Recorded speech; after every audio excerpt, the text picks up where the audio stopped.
On the dais, the Joint Secretary of our Ministry of Environment and Forest, Madam Prasad,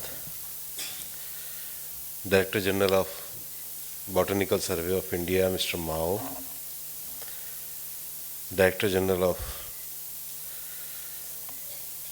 Geological Survey of India, Madam Priti Banerjee, all scientists, dignitaries in this present symposium. First of all, welcome to all of you to attend this symposium with the program for the celebration of 134th Foundation Day of Botanical Survey of India. And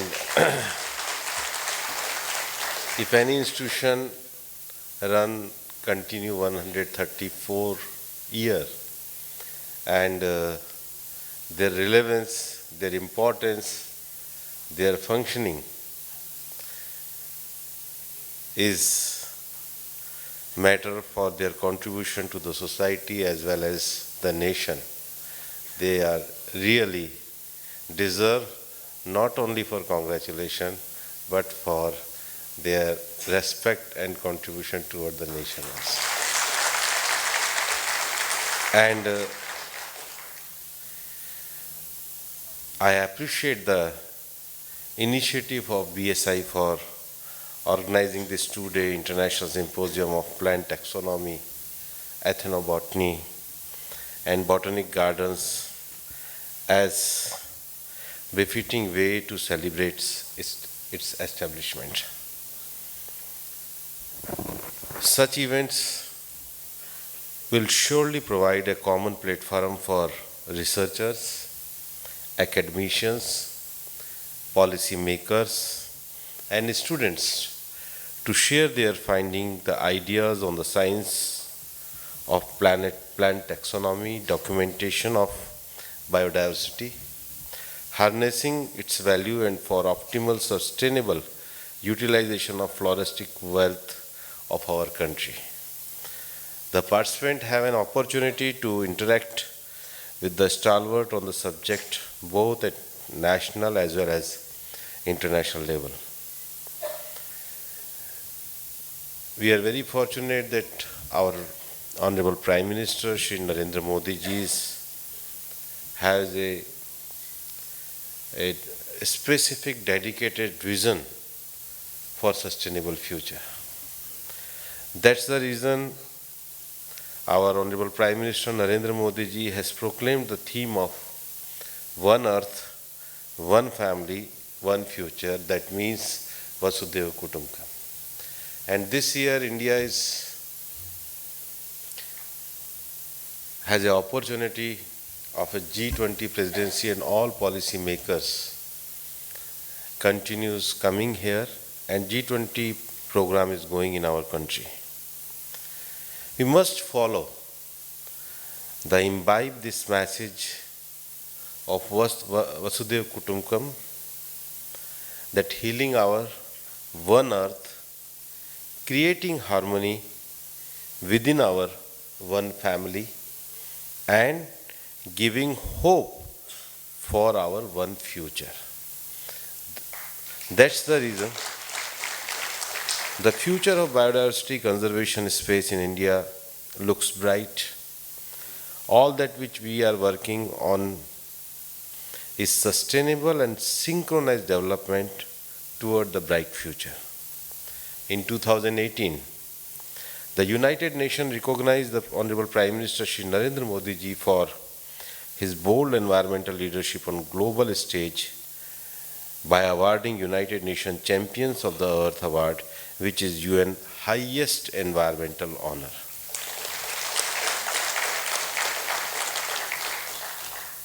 We also seen in this present budget with the vision of our Honorable Prime Minister. You also know that in budget so many provision we have mentioned, especially today when I saw this your research work on mangrove. So government started project Mishti for the protection of mangrove, in this budget. Government will encourage optimal and sustainable use of our wetland and enhance biodiversity, carbon stock, ecotourism opportunities, and income generation for local communities. As we know that forests are invaluable landscape that provide shelter, food, livelihood, fuel, and raw material for one day-to-day life. It contributes to livelihood of 1.6 billion people globally, including 16 million indigenous people. Globally, approximately 420 million hectares of forest land got lost in between 1990 to 2015. Whereas India is going against the trend, we are witnessing growth in the forest and tree cover in our country. This makes India one of the top 10 countries in the world in terms of forest areas, despite a very high population density. We are taking progressive measures which are resulting in an increase in wildlife population and forest cover. Even I am facing the problem, regularly complaint from the man-animal conflict. Apart from balancing them, we are committed to protect our wildlife. That's the reason we started Project Cheetah. Whatever the ecological wrong happened in 1950, we established again cheetah in our country for the purpose of maintaining the ecological harmony. And you're glad to know that if all things are going in right direction, again 12 more cheetahs from South Africa will come to our National Kuno Park on the date of 18th February of this month. Measures in that direction created India at the home of 70% of global tiger population. As I have already spoken about you, the bringing back of cheetah. The leopard population in the country has increased by more than 60% in comparison of last such assessment done in 2014. Our focused landscape approach for restoration of the degraded forest is the key factor in India's success. I am proud to state that India is one of the few G20 countries on track to her nationally determined contribution to Paris Climate Accord, and forest landscapes are the heart of such communities. We have launched the Save Wetland campaign to share our traditional knowledge, innovative method of conservation and encourage community participation with the rest of the world. Government of India is creating an impetus for the restoration and conservation of wetland on the ground. Focusing on the same, India's G20 presidency intends to build on the existing effort and drive meaningful action to accelerate the restoration and conservation of wetland ecosystem. The total number of Ramsar sites has recently increased to 75, and that we have done at the time when we have a 75 year of our independence. So I hope, presently as mentioned by Mr. Mao also, recently in COP15, the biodiversity COP which were held in Montreal, the target of effective conservation and management of 30% of land and oceans by 2030 was set as suggested by our nation. India is raising its voice as a leader of developing countries in regard to climate finance. India has committed to restore 26 million hectares of degraded land by 2030 to achieve an additional carbon sink to 2.5 to 3 billion tons of carbon dioxide equivalent. Under Green India Mission, 1 million families have been benefited and 1.96 lakh hectare area restored in 16 states. I am also mentioning here about the Mission Life. Our Prime Minister Shri Narendra Modi ji has envisioned the Mission Life to nudge individuals to undertake simple acts in their daily life that are thoughtful, sustainable, and nature-friendly in the right direction, that is resulting into mass movement with a huge positive impact.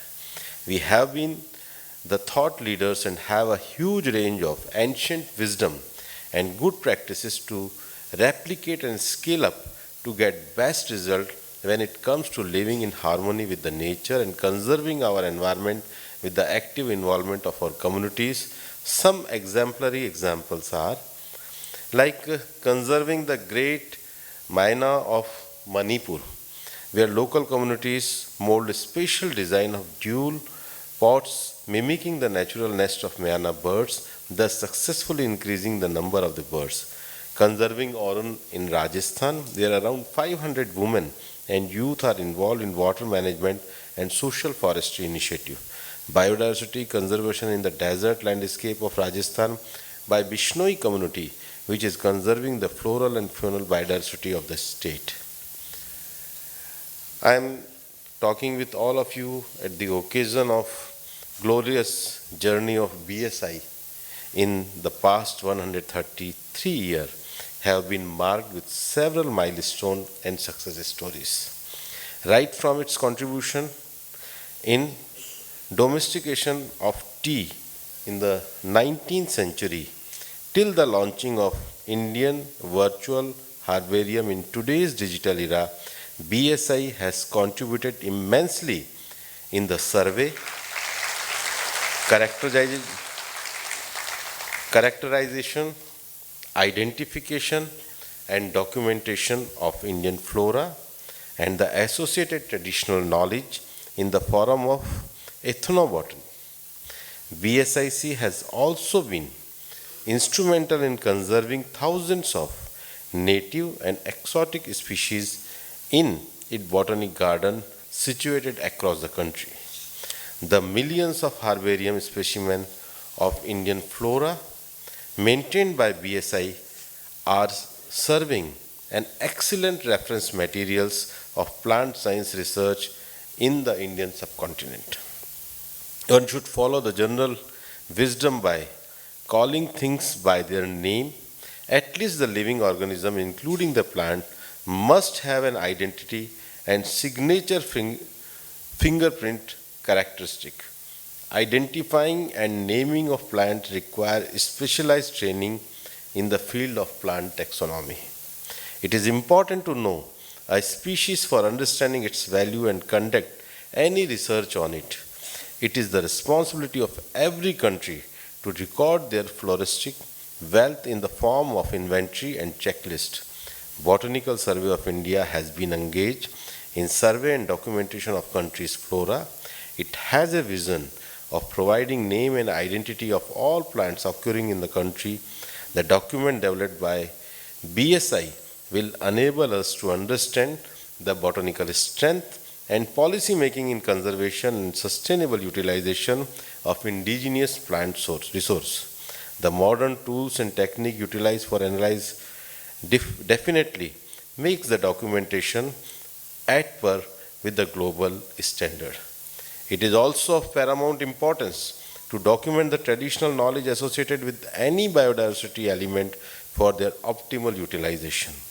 Mankind be benefited through nature's gift only when they are understood and recorded in the proper way, and BSIC done excellent work in that area. BSI is also mandated with the threat assessment and conservation of native plant, and I was told that today BSI has the largest number of species under ex situ conservation through its botanical garden with pan-India presence. It is the need of the hour to develop network of botanic garden and bring the greatest number of species under ex situ conservation.